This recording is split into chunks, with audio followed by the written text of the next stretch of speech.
Mon édito a pour titre l'interrogation de ma conscience. Je suis ivoirienne, née le 24 novembre 1979 à Zouénoula, en Côte d'Ivoire, épouse, mère de 2 enfants. Aujourd'hui, je me dois de faire une pause après ma prise de décision de me séparer de mon époux au prix de ma vie et pour la sécurité de mes rejetons. Pourquoi ai-je tardé à me décider? Tourmentée par des nuits blanches, ma conscience me joue-t-elle des tours? Non, malheureusement, c'était la vie que j'ai accepté de vivre à ses côtés, malgré les risques. Je m'interroge sur ma vie. Est-ce le bon moment de faire le bilan de ma vie ou de mon parcours marital? Oui, un parcours, car différent d'une vie maritale paisible. Comment ai-je pu laisser faire? Comment ai-je pu vivre dans ces conditions? Comment n'ai-je pas pu réagir en tant que femme, surtout mère? J'étais censée être une bonne conseillère auprès de mon époux, car un adage dit, et je cite, « Derrière un grand homme se cache une femme ». Pourquoi ne me suis-je pas servi de mon métier de journaliste pour enquêter sur les accusations portées sur lui? Ou peut-être étais-je attiré par le gain facile ou par l'insatiabilité de puissance et à sa poursuite du pouvoir?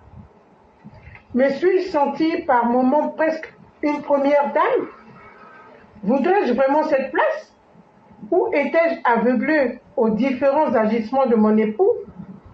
Encore moins sourde aux propos accusateurs portés sur lui?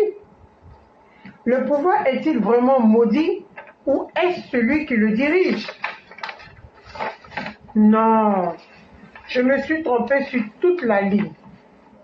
Aujourd'hui, ma conscience m'interpelle et je profite pour appeler mes sœurs mariées aux putschistes d'être des bonnes conseillères à leur époux assoiffé du pouvoir, car le prix à payer après reste lourd. Au regret d'avoir accepté cette vie au départ par profit, maintenant je suis envahie par une honte mortelle. Dois-je demander pardon aux Ivoiriens ou vivre dans la discrétion et mourir dans une honte indescriptible? Alors, quelle femme, quelle mère j'ai pu être? Moi, Danielle Sylvie Tagro, épouse Soro Kibafori Guillaume. Merci. Texte écrit par Mère Nefertiti. Vive les EPV, vive le Prador dans la santé et la longévité, vive la Côte d'Ivoire dans le développement, aimons-nous vivants, Mère Nefertiti, à bientôt. Merci infiniment, Mère Nefertiti. Merci pour ce beau et brillant texte qui doit interpeller toutes nos mères, toutes nos filles, toutes nos épouses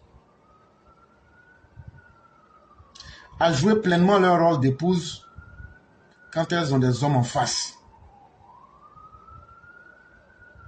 Voyez-vous, lorsque vous prenez la vie de Sylvie, la mère pose bien la problématique. Serait-elle restée par la part du gain? Ou bien y aurait-il eu d'autres forces qui la maintenaient dans cette vie avec Soro Guillaume? Ou pour nourrir leurs enfants, il a fallu que Soro Guillaume verse le sang des millions d'Ivoiriens. Il a fallu qu'il puisse manipuler les enfants des autres. Mais à un certain moment, ta conscience même te fait arrêter. Un homme qui n'a pas peur de Dieu, un homme qui n'a pas peur de Satan, c'est Dieu et le Satan eux-mêmes qui auront peur de cette personne. Parce que cette personne est sans limite. C'est dans cela que c'était inscrit Soro Guillaume. Et quand c'est comme ça, les gens se demandent, mais et sa femme? Quand ta femme ne peut pas te dire la vérité, c'est que tu es un homme perdu d'avance. Mais comme nous sommes dans une réalité où la nature même a ses propres principes, les enfants même de Soro Guillaume sont en train de vivre les expériences et les conséquences logiques des agissements de leur père. Mais est-ce qu'une mère C'était son rôle d'attendre que le pire arrive avant de se décider. Et c'est la même chose pour les femmes des putschistes au Mali qui aujourd'hui font la belle vie avec des prostituées comme les Batouli ou bien les épouses les copines d'Ibrahim. Voyez-vous, c'est des gens perdus à jamais. Et c'est des gens qui n'avaient jamais été faits pour devenir des hommes grands.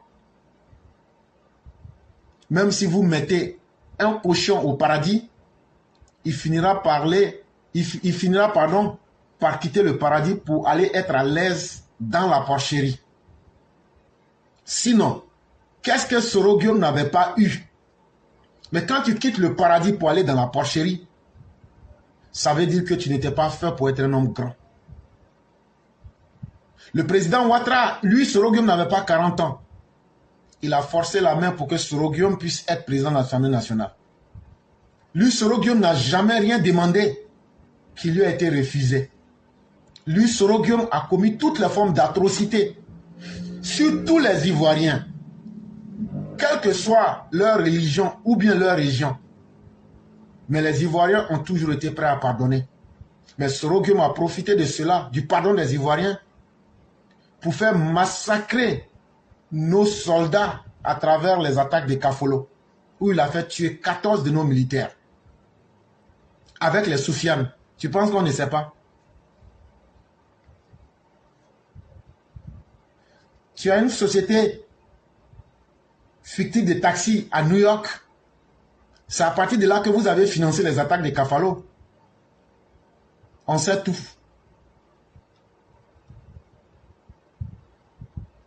Après, tu as fait empoisonner Ahmed Bakayoko. Tu t'es réjoui de la mort d'Amadou Gon Coulibaly.